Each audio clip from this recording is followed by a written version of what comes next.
what are the educational levels that players get around high tackles? What are you told about what is legal, what's not legal, and the decision-making framework that's behind that? So we have referees that come in and like, when's the last one for me? Maybe the start of this year we had a referee come in and he just explained the rules around the high tackle. I think have they been changing quite a bit? Or They seem to have been, should we say, in my unprofessional opinion, interpreted a bit more differently of recent times. Yeah. Certainly when you look at, was it the Tonga game where the going through the crash tackle made a slight amount of contact under the chin because of a fall, and that was considered a penalty, and all the spectators are going, what?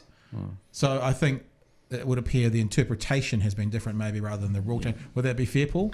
Yeah, in May they brought out a decision-making framework for high tackles. I think it sounds like it's come out of a nice bureaucracy, isn't it? That one.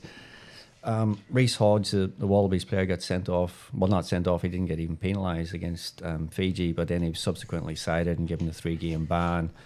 And the reason I asked Josh that was after that finding. In the finding it said the player didn't have an effective working knowledge of the decision-making framework. And I was actually in contact with somebody inside the Wallabies camp after that, and they said, look, Reece has gone in there. It's a legal setting.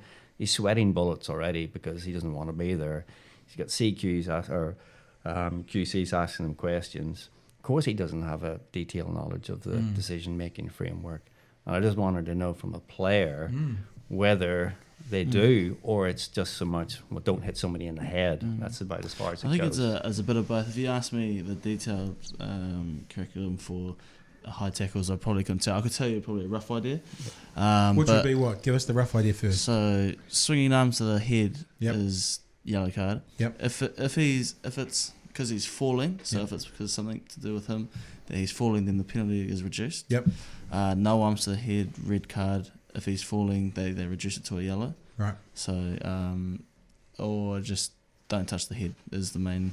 It would seem at the moment the way that they're policing it here is if you touch the head at all, even inconsequentially, even in a fall, they're doing something about it. Yeah. That's 100%, and it doesn't need to be malicious at No. all. No, it's what they're doing is punishing poor tackle technique to make sure that the tackler is protected, because the tackler's more often than not the one who gets concussed. The thing that it doesn't, I put this on my Facebook page the other night.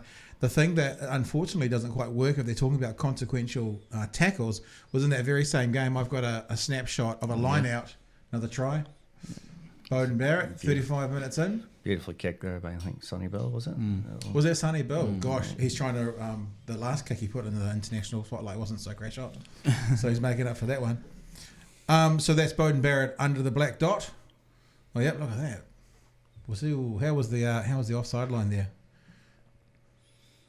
Big brother, little brother.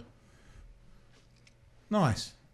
Anyway, I put this picture on my Facebook page. I took a snapshot of the game in the middle of the line out with the lock from one side going like this, and the head from the other guy was right there. So in every single line out where there's contesting, there is basically head contact. Yeah. So if you're going to have head contact at every level, you kind of can't ignore that, which is, and I'm not saying they should actually engage in that, but what I'm saying is it's not consistent if they're going to go for always head contact. No, it's not, and that's the kind of worms that they've opened, and the people I feel sorry for is the referees, because I don't think referees, no referee I've ever met wants to send a player off. Yeah. They actually don't want to be the centre of attention. They're trying to avoid that.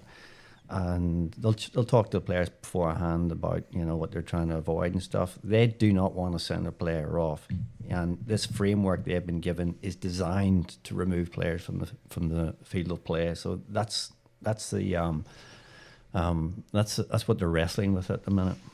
You would think that if you were going to design a framework, it would be let's design a framework to keep the players there, however that would look, rather than to get rid of them, because that, as you say, means the referee can be the deciding factor of a World Cup, for example. Oh, well, he has been in a number of games, and I suspect the referee will continue to decide in a number of games, and that's the big gamble World Rugby has taken, and I don't think they're going to back down.